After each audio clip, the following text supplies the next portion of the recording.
Around 50 Ukrainian civilians reached the relative safety of a temporary camp in Russian-held territory on Sunday after being evacuated from a ruined steelworks in Mariupol, where the United Nations said a safe passage operation was in progress.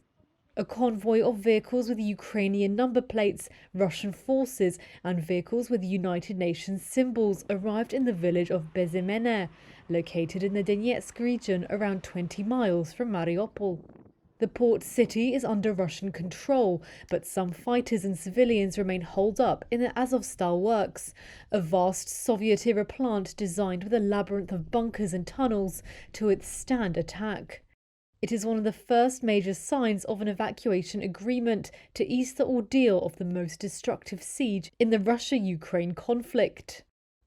Russia's defense ministry said on Sunday that 46 civilians had left the area around the steel plant the previous day. US House of Representatives Speaker Nancy Pelosi pledged continued support for Ukraine when she met President Volodymyr Zelensky in an unannounced visit to Kyiv. We believe that we are visiting you to say thank you for your fight for freedom, that we are on a frontier of freedom, and that your fight is a fight for everyone. And so our commitment is to be there for you until the fight is done. Russia's defense ministry said on Sunday it had carried out a missile strike on a military airfield near the port city of Odessa, destroying a stock of Western-supplied weapons. It released video showing a missile being launched, which it said was used to carry out the strikes. On Saturday, Ukraine said Russian missiles had knocked out a newly constructed runway at Odessa's main airport. President Zelensky pledged in an overnight address to rebuild it. It was unclear if they were referring to the same incident, and Reuters could not immediately verify the reports.